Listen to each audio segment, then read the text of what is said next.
Hey, happy Friday to you, and welcome back to the Friday Funnies. You know, I gotta tell you, our world is in chaos, and the news doesn't seem to be getting any better. This week, they announced that several of the advertising icons that we grew up with are disappearing.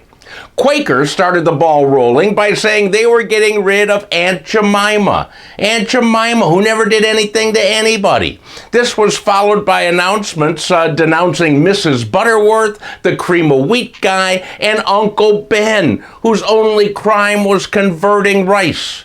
My question is, what's next? Will the pendulum swing the other way? Will they get rid of Betty Crocker, Mr. Clean, and the Pillsbury Doughboy? Who knows what's going on? On a more positive note, Sunday is Father's Day, a time for outdoor barbecues of 10 people or less, standing 6 feet apart and wearing masks, just like I remember them. Actually, Father's Day was a big holiday when I was growing up. It was a backyard picnic, and my dad would give presents to my mom and all the kids, because he said, without us, he wouldn't be a father. And looking back on that was very sweet and touching, and it really makes me feel kind of bad that the rest of us all chipped in to just get him a tie. Anyhow, if your dad is still with you, please do not get him a tie this year. Give him a free subscription to the Friday Funnies. It's the gift that keeps on giving. Now, enjoy the weird people that have provided this week's entertainment.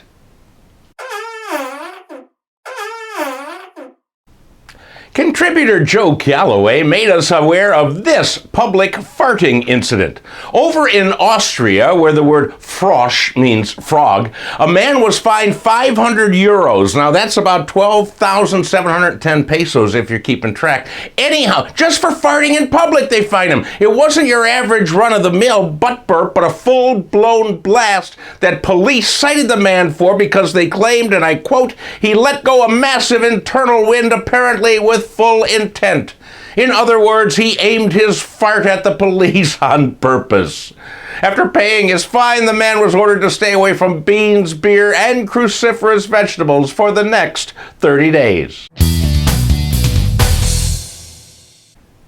A spot of good news this week in the midst of all the event cancellations. Nathan's famous hot dog eating contest will take place as planned on July 4th. However, there will be a few changes. This year's event will be held at a private location. There will be no spectators present. Each contest will only have 5 contestants to allow for social distancing. And I think that in order to make the entire thing much more interesting, everybody should wear a mask. Huh?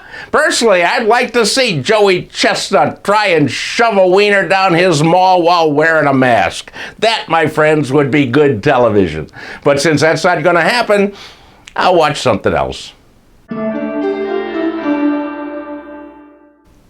We have all become more aware of plagues and pandemics, really, than we ever wanted to be. But recently, I started researching calamities like this throughout history. And in the past, I found a plague that happened in 1518 in France.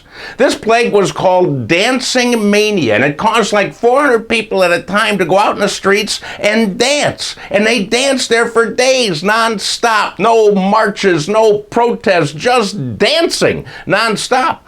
Now, after several days of this, people were taken to the hospital to try and find out what the heck is going on. And apparently, the dancing frenzy was caused by the ergot fungi in wheat, which causes similar effects to LSD. There you go. At least nobody died from the overdancing, so I think the answer to COVID-19 is to get out of the house and dance. And you might also want to try some of that fungi. Anyhow, that's it for another week, my friends. Thanks for joining me. Please pass these on to all of your friends. A very happy Father's Day to all the dads out there, and I'll see you back here next week.